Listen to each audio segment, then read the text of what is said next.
420분 다음번에 한 2개, 오늘 수요일이기도 하고 다음 시간에 한 2개 정도 좀 줄여야겠어요. 독해가 좀 만만치 않아요.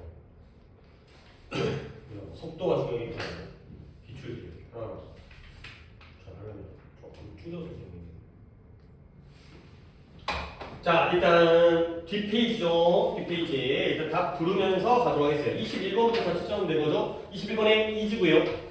2번에 are, 3번에 which, 4번에 where, 5번에 which, 6번에 whom, 7번에 whose가 되겠어요.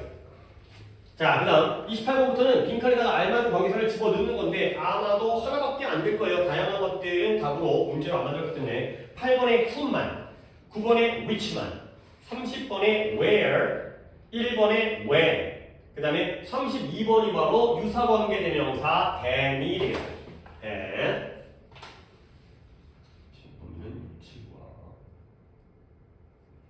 그 다음에 넘어가서 33번에 고치시오입니다. 33번에 A를 whose office로 바꿔야 되고요. 수격. 그 다음에 34번에는 C를 were sent. 물론 was를 were 만 바꿔도 일단 맞다고 하세요. 그 정도는 이제 너네가 알고 있을 테니까. 그 다음에 35번에는 B번을 which라 해. 36번은 B번을 are trying. 수일치가 안 맞죠. 그 다음에 37번에 또 한번 선택. 7번에 where, 8번에 which, 9번에 which, 10번에 when, 마지막 41번에 the way만 써있죠. the way 하고는 동시에 쓸 수 없다는 아주 단순한 문제가 됐고요. 지난번에 오답 체크했는데 이번에는 뒷페이지에 21번부터 41이니까 21개 문제 중에서 틀린 개수가 민준이 몇 개 썼어요? 2개. 하면은 1개. 오케이. 많이 틀리지 않았기 때문에 간단하게 한 다음에 가져고 들어갈 수 있겠네요. 일단 오답 번호만 나한테 불러주시면 32번이 답이고 25번과 32번 공통. 자, 그래요. 25번에 여러분들 잘하네요. 봐봐요. 어제 내가 너의 식당에서 점심을 먹었어요. 근데 그 식당이 어디냐면 네가 광고했어요. 네가 뭐라고 광고했냐면 다이닝 패러다이스, 식사하는 천국, 패러다이스가 낙원 천국이잖아요. 그렇게 그 식당을 광고했다는 거죠. 그러면 선이 사는 레스토랑, 식당이거든요. 근데 뒷문장이 완전한지에 따라서 답이 달라지겠죠. 뒷문장이 완전하면 where, 뒷문장이 불완전하면 which인데요. 그러면 방법은 뭐다? Your restaurant을 뒷문장에 어딘가에다가 집어넣을 수 있는지를 판단해야 되는 거야. 오케이? 나 들어갈 수 있을 것 같은데 어디 들어갈 수 있을까요? 네가 뭘 광고한 거예요? 네 식당을 다이닝 패러다이스라고 광고를 한 거죠. 그렇죠? 그거야. 그러니까 advertise 뒤에가 your restaurant이 들어갈 수가 있죠. 그러면 이거는 관계 대명사가 되는 거죠. 이해했죠? 여러분들 이런 거 좀 할 줄 알지, 이것이. 다른 것도 다 이런 문제 많은데 이것만 틀린 거죠. 이것만 틀린 거죠. 이제는 그 다음에 32번이 공통인데 there is more space, 더 많은 공간이 있다는 거야. 이건 아직 익숙하지 않은 거지. 관계대명사는 2번 했지만 유관되는 이번에 처음 했기 때문에. 근데 뭐보다 필요로 되어진 것보다 더 많은 공간이 있다는 거야. 필요한 건 요만큼인데 공간이 더 많이 있다는 거죠. 그러면 이때가 바로 그러니까 느낌은 is needed니까 무슨 격 관계대명사 자리예요? 주관대 자리예요. 근데 여기다가 which나 that을 쓰지 않아요. 뭐 때문에? 앞에 누가, 친구 누가 있으니까. more라는 비교급이 있기 때문에 more이기 때문에 그런 거야. 오케이? 오답자들은 which나 that 쓰겠죠? 그렇죠. 그러니까 than is needed, more space than. 그러니까 이런 것들은 모르면 진짜 조금 그렇죠. 그렇지? 아니, 여러분들이 than이 써있잖아요? 그러면 아무런 생각 없이 문제를 풀어요. 근데 막상 than을 집어넣는 건 또 다른 문제죠. 그래서 than이 써있으면 해석이 잘 돼요. 근데 그게 바로 관계대명사라는 걸 안다는 건 좀 다른 문제이기 때문에 이런 상황이 되겠어요. 오케이. 다른 것도 오답을 내가 풀어주고 싶긴 한데 다 맞아서 잘했어요. 아니, 그러니까 하나만 더 보자. 38번만 보겠어요. 37번, 8번을 보겠어요. 도시는 도시인데 어떤 도시냐면 우리가 여름 휴가를 보냈던 도시가 아름다웠다. 그 다음에 38번에 이게 호텔인데요. 제니퍼가 추천한 호텔이에요. 그러면 도시나 호텔이나 둘 다 장소죠. 하지만 하나는 위치가 되고 하나는 where가 되는 이유를 알겠어요. 37번은 we spent our summer vacation. 우리가 여름방학을 보냈죠. 그러면 이 문장 안에 city가 들어갈 자리가 있어요, 없어요? 없어요. 그러니까 where예요. 근데 38번은 미래가 맞은 문제지만 제니퍼가 뭘 추천했어요? 추천했나요? 호텔을 추천해줘. recommended 뒤에가 빈자리죠. 그러니까 위치가 되는 거죠. 얘가 틀린 아까 이제 뭐가 됐어요? 민주기가 틀린 문제가 이거랑 거의 똑같은 그런 상황이에요. 집어넣어보면 되는 거예요. 아니 중3이 이 정도만 알아도 관계대명사에서는 굉장히 물론 잊으면 안 되겠지만 여러분들 또 이제 한번 탄탄하게 하면 잘 안 잊으니까 그건 진짜 칭찬할 만한 거니까 잘했어요. 오케이. 댄 틀린 거 정도야. 한번 이제 다음번에 또 하면 유관대에 익숙해지면 되는 거니까. 자 그러면 이제 노트를 갑니다. 오늘 이제 거의 교재의 마지막 부분이에요. 화법이라는 게 하나가 더 있긴 한데 그거는 좀 약간 가볍게 갈 거고 마지막 덩어리예요. 우리가 거의 이제 한 3분의 2 우리가 1월부터만 보나? 1월부터 1, 2, 3, 4, 5, 6, 7, 8, 9, 10 그러니까 이제 여기 끝나면 한 10개월 동안 문법 한 바퀴 끝난 거죠. 중간에 뭐 이제 내신 대비가 한 번 있긴 했지만 그리고 나서 또 한 바퀴를 할 거예요. 내가 좀 이제 책이 끝나가니까 고민을 했는데 이 책이 끝난 다음에 내가 우리 시작할 때 그랬잖아. 이게 중등용 교재인데 그 중에서 쉬운 거라고. 근데 내가 어려운 거 할까 쉬운 거 할까 했는데 여러분들이 어떤 실력이라든가 평가를 갖다 하기 전에 괜히 어려운 걸로 갖다가 고생하는 것보다 내용은 어렵게 하지만 교재는 쉬운 걸로 간다. 근데 그 다음에 남은 교재가 중학교 교재가 한 번 더 있거든. 이보다 어려운 교재가. 그 다음에 그걸로 할까 고등학교 교재로 할까 했다가 일단 한번 중학교 교재를 한 번 더 하는 게 나을 것 같아서 그래서 중학교 교재를 하기로 내가 마음을 먹었어요. 고등학교 교재 갔다가 또 해서 단어가 어려워서 버벅거리면 괜히 이제 문법 실력이 느는 게 아니라 그것 때문에 고생하기 때문에 한 번 더 중등용 교재를 갈 생각이에요. 근데 이번보다는 더 빠르게 가겠죠. 우리가 이제 이걸로 10월이 끝나거든. 가족법으로. 그럼 이제 11월 12월 그때 그러니까 넉 달 남았죠. 넉 달 동안 한 권을 끝내려면 지금보다는 좀 더 빠른 속도로 왜냐면 노트 필링 돼 있으니까 그렇게 진행할 계획입니다. 자 마지막 덩어리입니다. 가정법이에요. 가정법. 근데 가정법을 들어가기 전에 필기를 법부터 시작할 거예요. 법. 그러니까 내가 수업을 할 때 수동태를 수업할 때 태부터 시작하잖아요. 투부정사를 수업할 때 준동사부터 시작하잖아요. 그러니까 뭔가 크게 봐야지 그 안에서 얘가 무슨 역할을 하는지 관계대명사를 시작할 때는 관계사부터 시작하잖아요. 그런 다음에 안에서 이런 게 있고 이런 게 있다. 전치사를 배울 때는 연결어부터 시작하잖아요. 연결어 안에 접속사와 전치사가 있다. 그러면 가정법은 법 안에 있는 거죠. 근데 이 법이라는 게 law가 아니에요. 형법, 뭐 민법, 뭐 헌법 이런 게 아니라 이 법이라는 게 내가 하는 게 아니라 원래 이렇게 가르쳐요. mood예요. mood가 뭐냐? 기분 또는 분위기라는 뜻이죠. 결국 이 법은 말하는 방식, 말하는 분위기, 어떤 분위기와 어떤 느낌으로 말을 하느냐 이건데요. 이 법에는 영어에 세 가지가 있대요. 국어에도 법에 있는지가 내가 잘 모르겠고요. 세 가지가 뭐냐? 첫 번째 직설법이 있고요. 두 번째 명령법이 있고요. 여기까지는 우리가 배운 거예요. 근데 이제 우리가 오늘부터 배우기 시작하는 가정법이 바로 세 번째 말하는 방법이 되겠어요. 결국 우리의 주인공은 가정법이지만 크게 보면 말하는 방식 안에 직설적으로 말하는 방식, 명령적으로 말하는 방식, 그리고 가정적으로 말하는 방식이 있다는 거야. 근데 내가 이제 나도 선생이니까 이거 하다 많이 설명을 했을 거 아니야. 근데 아무리 설명해봤자 그냥 느낌일 뿐이고요. 내가 국어 선생이 아니다 보니까 정의도 잘 내리기 그렇고 그러다 보니까 결국 예문을 할 거거든. 근데 맛보기로 설명을 드리면 너네 직설적이다라는 말은 들어봤죠? 너 사람이 너무 직설적이야. 말을 할 때 돌려서 얘기하는 게 아니라 뭐 돌직구를 던지는 팩포? 팩포? 이렇게 보면 직설적인 거예요. 그러니까 못생긴 사람한테 못생겼다고 얘기하는 거죠. 그렇죠? 그런 것들이 바로 직설적이야. 있는 그대로 얘기하는 거. 돌려 얘기하는 게 아니라 있는 그대로. 있는 그대로 하는 게 나쁜 건 아니잖아요. 사실 그대로 얘기하는 게 직설법이에요. 우리가 지금까지 배운 대부분의 모든 문장은 다 직설법이에요. 다 실제로 있는 사실을 얘기하고 있잖아요. 오케이? 명령법은 뭐냐? 이 상황에서 남한테 뭔가를 시키는 거야.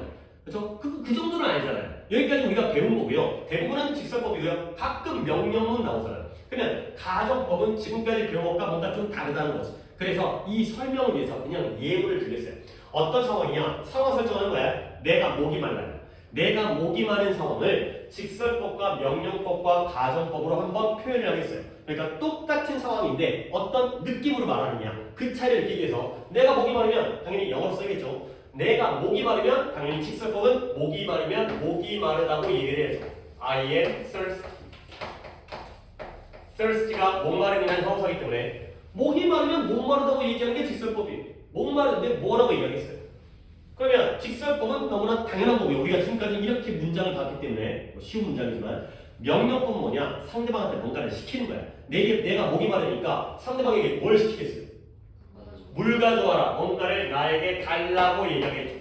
그래서 거기에 또 쉬운 문장이지만 give me something 물일 수도 있겠지만 something to drink라고 표현하겠습니다. 나에게 마실 걸 좀 줘가 됩니다. 이런 경우는 명령법이에요. 같은 상황이지만 직설법으로 얘기하면 목마르면 목마르다. 근데 명령법 치면 야 뭐 좀 가져와봐. 마실 것 좀 가져와봐. 가 바로 명령법이 되는 거죠. 명령문, 명령법 같은 겁니다. 그러면 가정법은 뭐냐? 가정법은 내가 문장을 써줄게요. I wish 나는 바래. 뭘 바라냐면 I had something to drink. 요게 바로 이 상황에서의 가정법 표현이에요.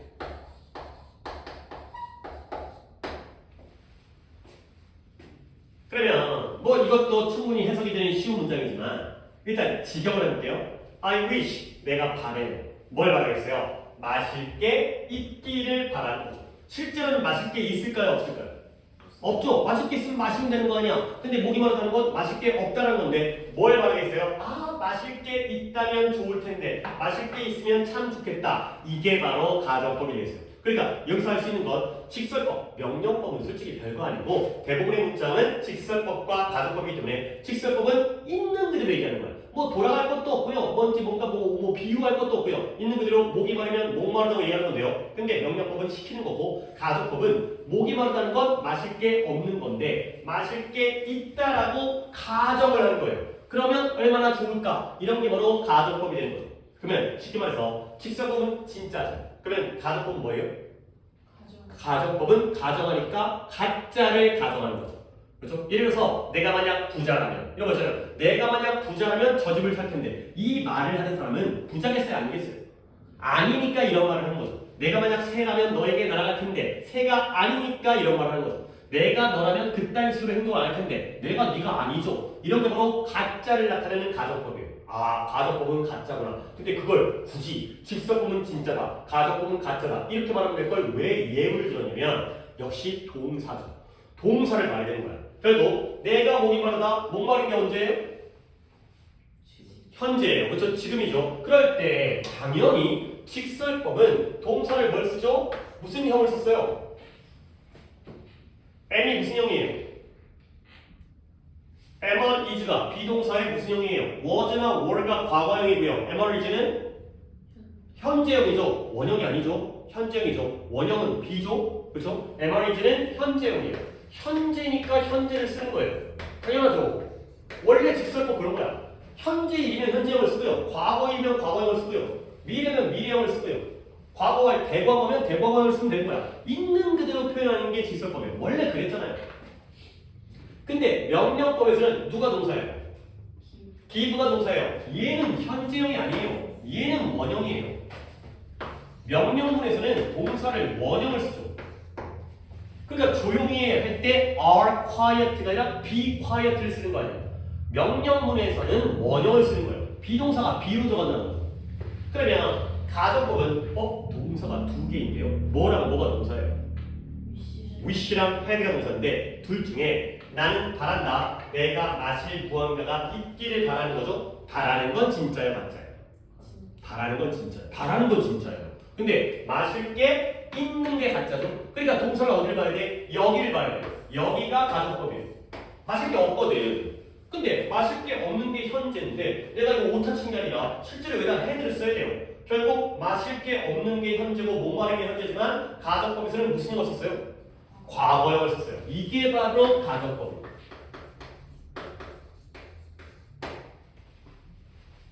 그러니까 이 개념을 갖다가 보여드리려고 내가 이제 예문까지를 들어드린 거예요. 내가 말로 설명하는 것보다 자 여기가 이제 개념이니까 정리합니다. 지금까지 배운 문장, 명령법은 우리가 뭐 따로 배운 적도 없었고 직설법은 있는 그대로의 사실을 그대로 말하는 거예요.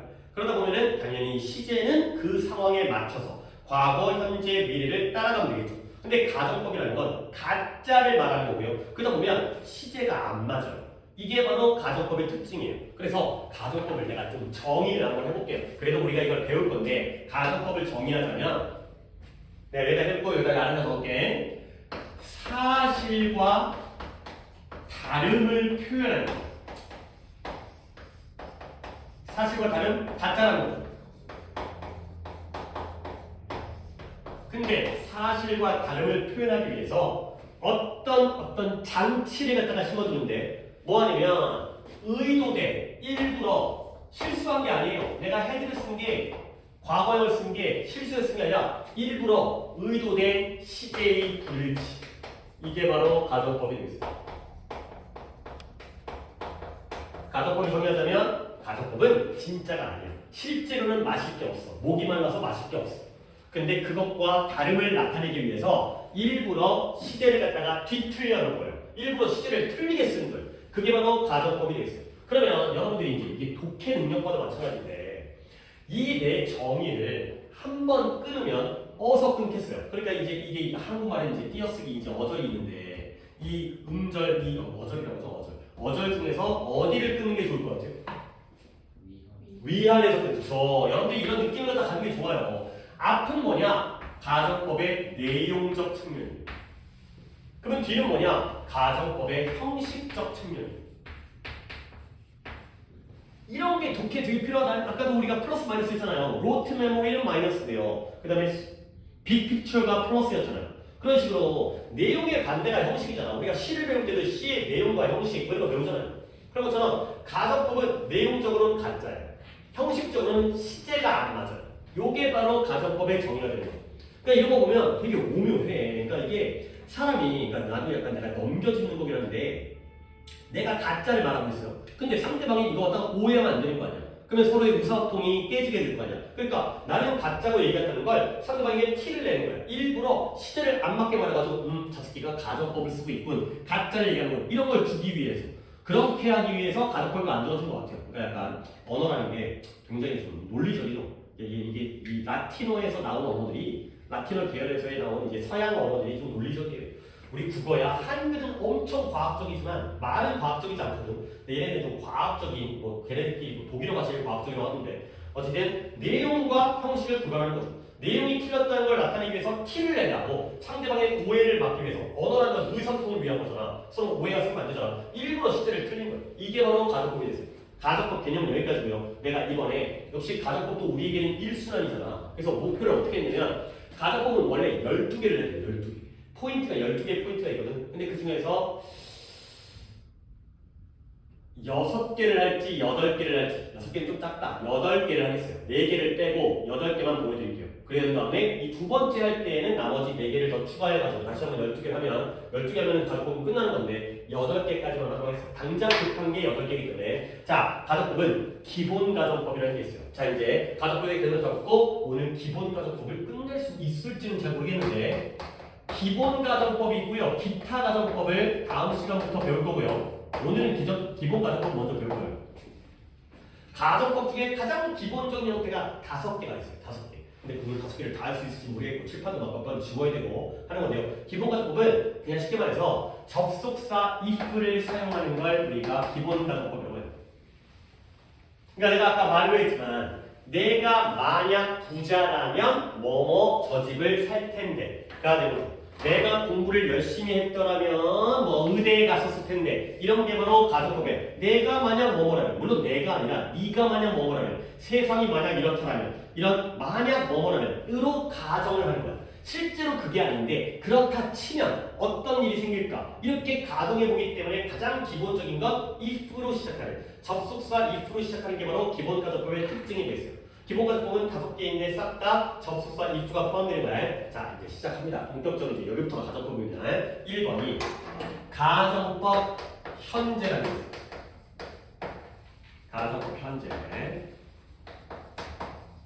민준이는 여기서는 조금씩은 띄엄띄엄 쓰는 게 좋을 것 같아요. 왜냐면 문장을 쓰고 공식을 쓰고 거기다가 좀 더 추가를 하고 물론 이제 그동안도 내 필기를 해왔기 때문에 네가 그 정도로 이제 글씨가 작으니까 충분히 가능할 것 같긴 한데 약간 여기서는 좀 이제 좀 큼직한 뭐랄까 최소한 이렇게 1번 가정법 현재한다면 내가 이따 얘기할 건데 2번 넘어갈 때 한 줄 정도 띄고 2번과 3번 넘어갈 때 한 줄 정도 띄고 그 정도로 좀 해놔야 이제 눈에 좀 잘 보일 것이죠. 자, 가정법 현재는 일단 공식을 보여줍니다. 약간 가정법이 약간은 수학이라고 얘기하기 좀 그런데 함수 그러니까 뭔가 이제 공식이 있어요. 공식 그러니까 이게 함수라는 게 이게 y는 fx잖아요. 그러니까 x 값을 집어넣으면 y 값이 나오잖아. 이런 느낌이에요. 그러니까 뭔가 자판기에다가 500원을 집어넣으면 콜라 안 나오나? 뭐 커피가 나오고 700원 집어넣으면 콜라가 나오고 이런 느낌이거든요. 공식을 외우셔야 돼요. 가정법 현재의 공식은 마찬가지로 if로 갑니다. if가 나오네요. if는 접속사죠. 그러면 뒤에 문장 나와야죠. 주어가 나오고요. 그 다음에 동사를 써야겠죠. 근데 동사를 말 그대로 현재형을 써요. if 다음에 동사의 현재형. 그 다음에 물결 컴마. 그 뒤에 뭐가 나오는지는 관심이 없어요. 그거는 중요한 게 아니야.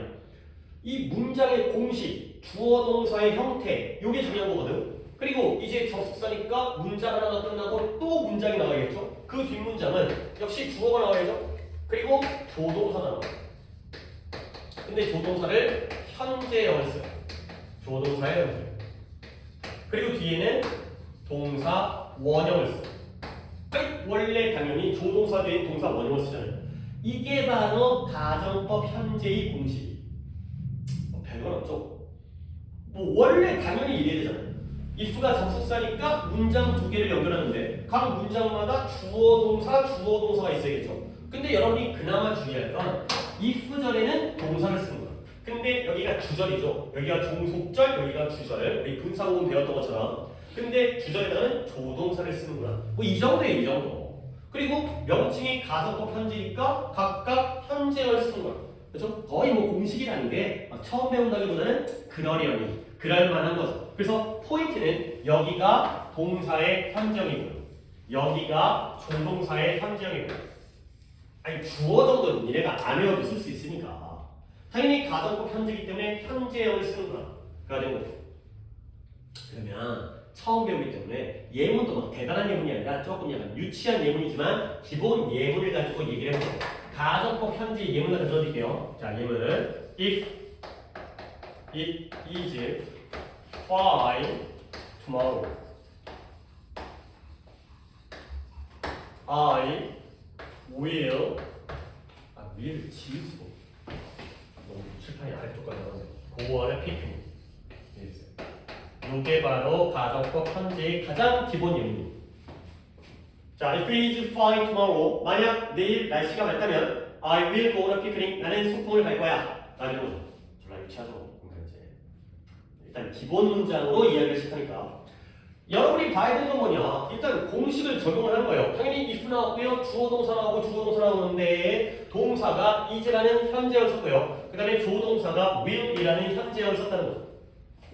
그러면 여기서 여러분이 살짝 또 의아할 때가 있으니까 선생님, is가 현재형인 건 알겠는데요. will이 왜 현재형이에요? will은 무슨 시를 나타내요? 미래 시를 나타내죠. 근데 오해하면 안 되는 게 니네 한번 생각해봐봐. can이 현재형인 건 아니지. 그러면 can의 과거형이 뭐예요? could죠. 그러면 will을 보면 will의 과거형은 뭐예요? could죠. 그렇죠? 그러면 얘가 과거인 거 알잖아요. 얘가 현재형이에요. 만약에 얘는 현재고 얘는 과거인데 얘가 과거인데 얘가 현재가 아니라 미래라면 여기 뭐가 있을 거 아니야? 없잖아요. 결국 뭐냐면 can은 능력을 나타내는 조동사고요. will은 의미가 미래에 할 예정을 나타내는 조동사인 거죠. 형태적으로는 현재형인 거예요. can은 할 수 있다, will은 할 것이다. 그러니까 내용적으로는 얘는 현재고 얘는 미래를 나타내지만 형태로는 둘 다 현재형인 거예요. 그래서 will이 조동사의 현재형인 거예요. 이렇게? 그리고 is가 현재인 건 당연하죠. 근데 해석을 보면 봐봐요. 가정법 현재를 쓰는데 실제로는 내일 날씨가 맑다면 나는 소풍을 갈 것이다. 언제를 나타내요?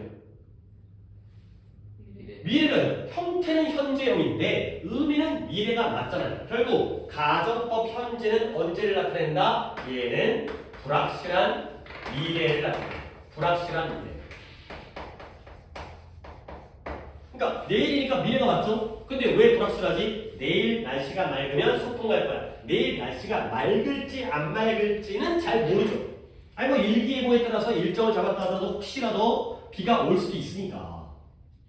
이런 게 바로 가정법 현재가 되겠어요.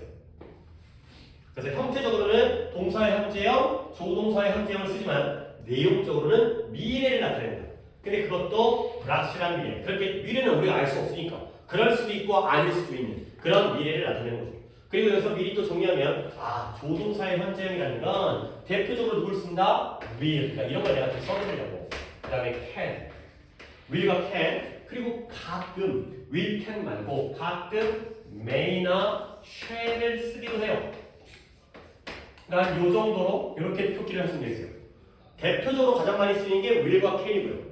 그리고 가끔은 may나 shall을 쓰기도 한다. 이런 애들이 바로 조동사의 현재형이 되겠어요. 자, 가정법 현재는 공식은 현재형, 의미는 불확실합니다. 오케이? 그 다음에 2번 갈게요. 2번을 갖다 너희들 이제 아래로 쓰는데 아까도 얘기했지만 민준이는 한 칸 정도는 건너 뛰어야 되겠다. 그래야지 이제 이게 보기 편하니까. 자, 2번 갈게요. 2번은 가정법 과거로 가겠습니다.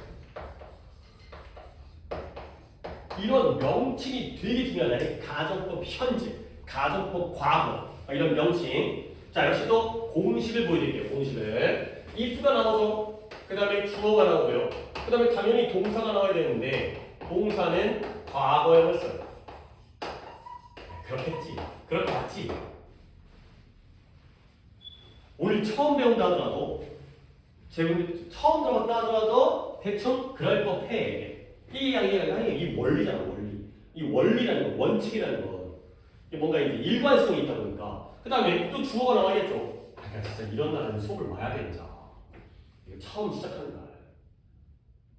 지금 저거 지금 없는 사람 자꾸 얘기하는데 영상 보라고 얘기하는 거니까 어차피 지금 이 빠진 날들 그때 뭐였지? 접속사 하다가 전치사 했고 그 다음에 관계사 복습했고 그 다음에 이제 가정법 하는데 금요일 날 올라가는 걸 넘어서 그러지만 그 다음에 조동사가 나오는 거야. 그러니까 이제 영상 쌓인 거 잘 봐야겠는데 영상 다 보긴 보던데 클릭수는 올라가는 거야. 조회수는 올라가는데 조동사의 무슨 형을? 과거형을 써요. 하지만 뒤에는 조동사 뒤에는 당연히 동사 형태는 뭘 써야 돼요? 동사. 조동사의 현재형이든 과거형이든 뒤에는 동사는 뭘로 들어가야 돼요? 원형으로 들어가야죠. 그래서 can 스윙이든 could 스윙이든 뒤에는 동사 원형을 써야겠죠. 이게 바로 가정법 과거의 공식이 되겠습니다. 솔직히 지금 들어도 지금 외워져요. 그죠? 가정법 현재니까 이 문장 구조 정도야 당연히 원래 얘기했던 거고 이런 문장 형태. 그 다음에 공식이 과거니까 동사의 과거형. 그 다음에 조동사의 과거형.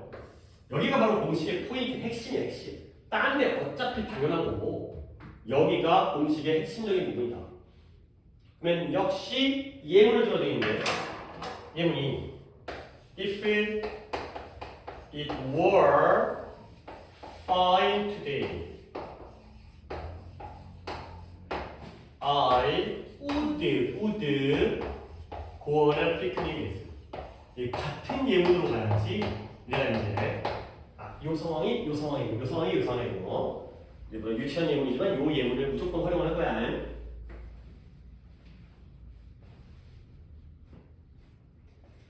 자, 역시 공식과의 비교가 필요하죠. 다른 거 다 똑같으니까 어차피 원래 이래야 되는 거니까. if 다음에 이 다음에 동사의 과거형을 썼죠. 그 다음에 조동사 will의 과거형인 would를 썼죠.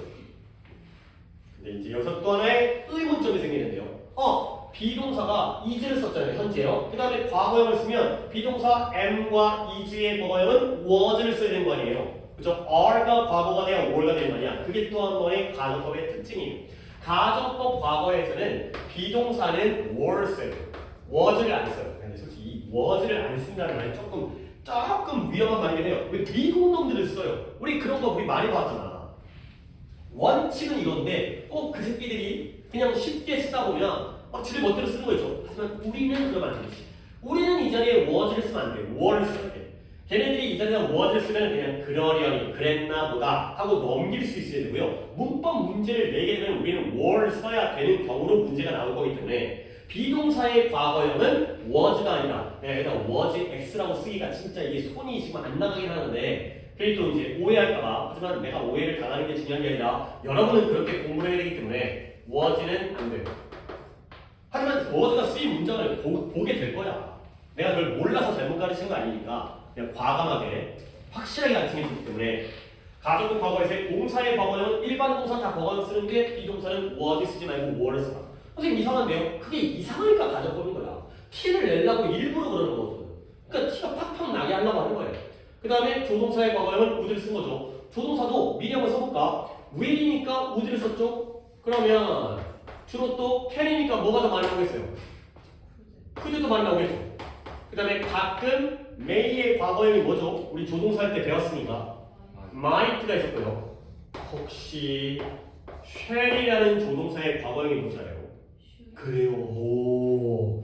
하면은 어렸을 때 좀 많이 좀 배운 게 이게 should라는 조동사가 알고 보면 shall의 과거형이에요. 우리는 shall은 거의 안 쓰죠. 오히려 should를 많이 쓰지만 이게 또 언어라는 게 변화하다 보니까 원칙적으로 보면 shall의 과거형이 should예요. 그러니까 가정법 과거에서는 would, could, might, should. 물론 would, could가 제일 많이 쓰이지만 가끔은 might와 should도 과거형이라는 거. should가 과거형이라는 걸 가정법적으로 알아두면 이제 시제를 파악하는 데 도움이 되기 때문에 그러면 또 한번 해석해 볼게요. 이 느낌을 잘 살려야 돼. 만약 오늘 날씨가 맑다면 나는 소풍을 갈 텐데 의 뜻이에요. 오늘 날씨가 맑았다면이 아니에요. 그냥 오늘 날씨가 맑다면 소풍을 갔었을 텐데가 아니에요. 그냥 갈 텐데. 오케이? 그러니까 가정법 현재는 미래를 나타내고요. 가정법 과거는 이거 오늘이라고 내가 처음이니까 이제 이런 힌트를 적어줬는데 얘는 언제 사실이에요? 얘는 현재예요. 얘는 현재예요. 가정법 과거는 현재예요. 그래서 가정법 과거가 현재 사실의 반대를 나타내요.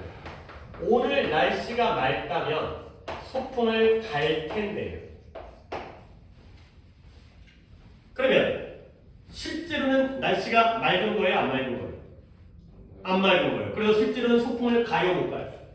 못 가요. 안 가거나 못 가는 거죠. 그렇죠? 비가 와가지고 소풍을 못 가는 거예요. 또는 안 가는 거예요.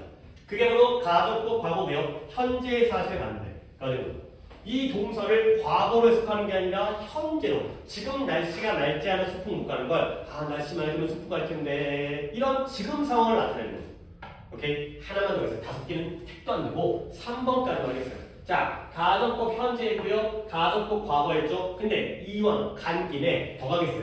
현재에서 과거 같죠? 거꾸로 가는 게 아니라 이쪽으로 더 가겠어요. 이쪽이 과거보다 이전의 시제가 우리가 하나 알고 있는 거 있잖아요. 뭐라 그래요? 대과거예요. 근데 용어상 나는 진짜 대과거로 부르고 싶은데 나만 그래서 안 되는 거 아니에요.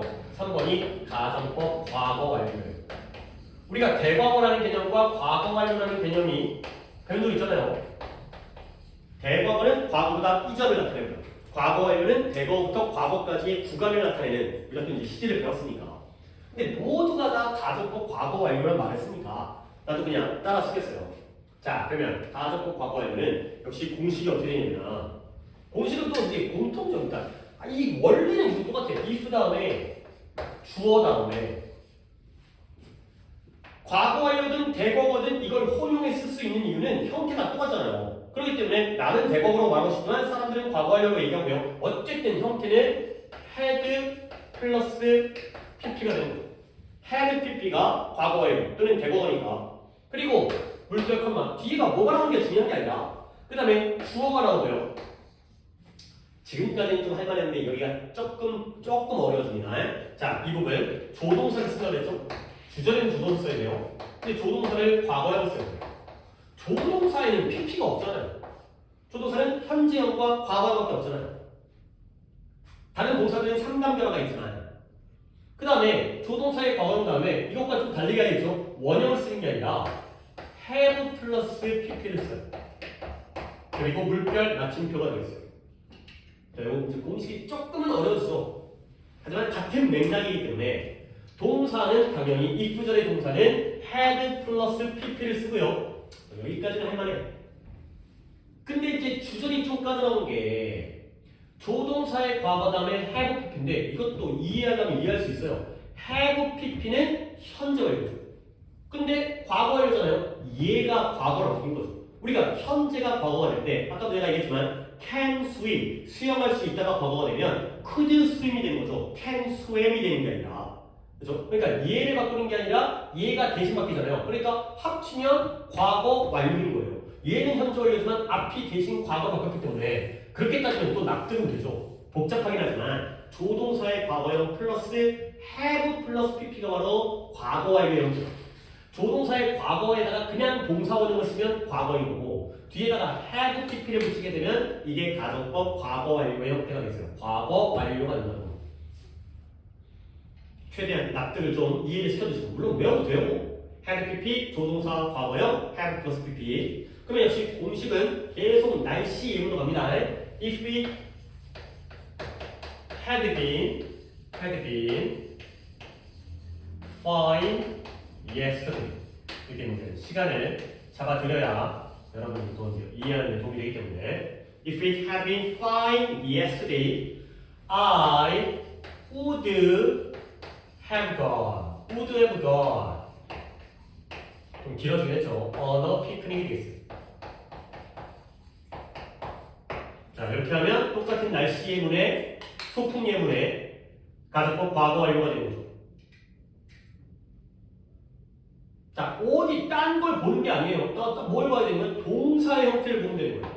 앞에 if 전에 had been이 나왔고요. 그 다음에 뒤에가 would have gone이 나오죠. 이걸 보고서 우리는 가정법 과거 완료구나. 딱 보면 알게 되는 거죠.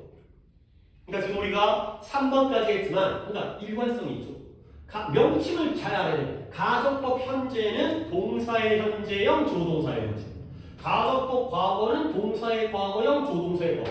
가정법 과거 완료는 여기가 had pp가 되고 여기는 좀 복잡하긴 하지만 어쩔 수 없어. 이거밖에 방법은 없으니까 현재 완료를 쓴 다음에 조동사를 과거로 바꾸면 합쳐서 과거 완료가 됐구나. 정도까지 공식을 지켜주고요.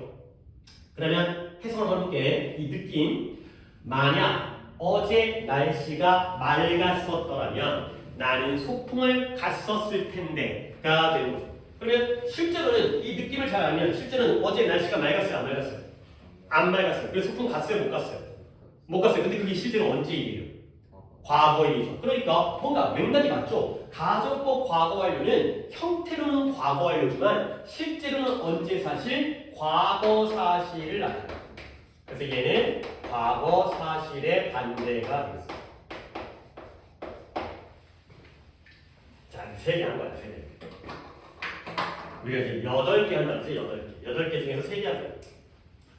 물론 이제 일단 기본 개념만 했기 때문에 뭐 예문은 모르겠지만 그러니까 이제 우리가 이제 여기서 이제 1단락 한번 해볼게요. 4번, 5번은 오늘은 못 들어갈 것 같고 1, 2, 3번까지 볼게. 가정법은 뭐 좀 멀리서부터 왔죠. 말하는 방식인데 있는 그대로를 말하는 게 직설법이라면 가정법은 가짜를 얘기하는 거예요. 진짜가 아니라 가짜. 왜 그러겠어요? 그런 필요가 있으니까. 그렇죠. 만약에 뭐라면 왜거지?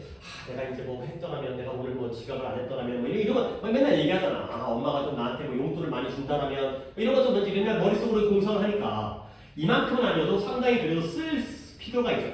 맛있게 있으면 좋겠는데 이렇게 하는 가정이니까 뭐 아니 우리가 맨날 현실에 대한 불만을 갖고 살다 보니까 불평 하다 보니까 자 그러면 뭐 그딴 게 중요한 게 아니라 어쨌든 쓰는구나. 문제는 어차피 나올 거니까 이제 개념이 가짜를 나타내는데 시제가 일부러 뒤틀려 쓴다고 했죠. 근데 이것도 약간 오묘해. 뭐냐면 시제를 지멋대로 바꿔 쓰게 되면 듣는 사람이 더 헷갈리지. 그러니까 여기도 규칙성이 있는 거야. 어떻게 규칙이냐면 시제가 한 칸씩 안 맞아요. 그렇잖아요. 그러니까 가정법 현재는 모양은 현재지만 언제를 나타내? 미래의 일을 나타내죠. 하나가 안 맞잖아. 한 칸이야, 한 칸. 가정법 과거는 모양은 과거지만 언제를 나타내? 현재를 나타내잖아. 한 칸이 안 맞는 거야, 한 칸이. 마지막으로 가정법 과거 완료. 나는 대과거라고 말하고 싶지만 대과거는 과거보다 이전이기 때문에 근데 남들 다 이런데 나만 고집 부릴 수가 없기 때문에 과거 완료는 실제로는 대과거라고 설정한다면 과거보다 한 칸이 안 맞잖아. 한 칸씩 안 맞는 거야. 그렇게 해야지 문제 듣는 사람이 이건 가정법이구나. 그리고 실제로는 요때의 일을 나타내는구나. 이런 식으로 파악을 할 수가 있다는 거죠. 어찌 보면 진짜 우리가 남의 나라 말을 배우면서 이런 거 보면 약간 좀 감탄이 나오기도 해요. 아니 이게 언어라는 게 아니 뭐 언어학자가 처음부터 만든 게 아니라 한글은 세종대왕이 훈민정음을 만들었지만 이 말이라는 건 원시 시대부터 우가우가하다 만들어졌는데 이 가정법을 갖다가 만들어가면서 한 칸 약간 이런 느낌으로 이제 문장을 만들어 나갔다는 게 굉장히 좀 논리적이라는 거죠. 그러니까 이제 우리가 배우기는 오히려 이게 편해. 어떤 규칙성, 원칙, 일관성이 있기 때문에 가정법 현재 공식 외우고 과거 공식 외우고 가정법 과거 완료 공식 외우시고요. 각각이 한 칸이 안 맞다라는 거까지 보도록 하겠습니다.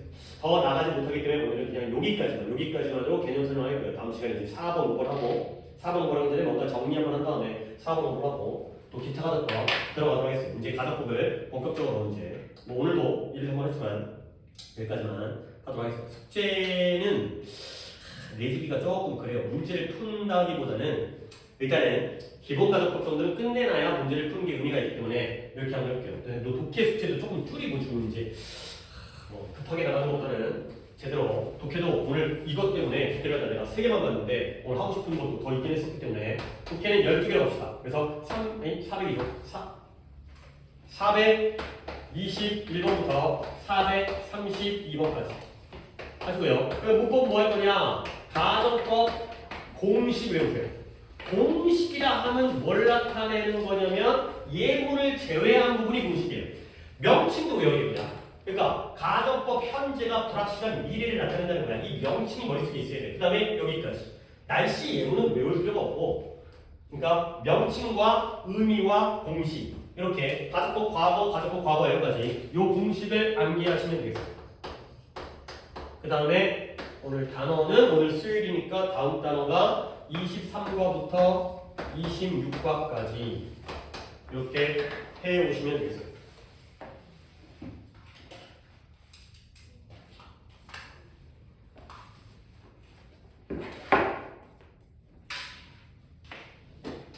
뭐 이걸 뭐 쓰기 숙제, 쓰기의 테스트는 다음번에 더 쌓인다는 할 거고 다음 시간에 그냥 말만 보면 되니까 그냥 입으로 그냥 그 주어, 동사, 현재형, 물결, 컴마, 주어, 조동사, 현재형, 동사원형, 물결, 마침표 이렇게만 해보시면 되겠어요. 하여튼 시험 범위는 뭐 육과 출발을 하니까 일단은 교재 주장은 내가 이제 들어갈 거고 그 다음에 대신 대비요.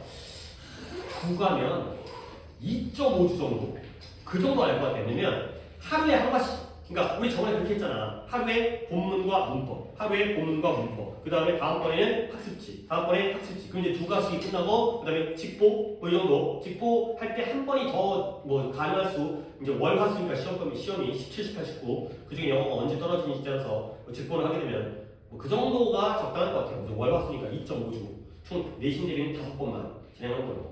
그리고 뭐 다 틀리더라도 한 개 틀려봤자 한 개일 테니까 물론 기분 좋게 다 맞으면 당연히 좋겠지만.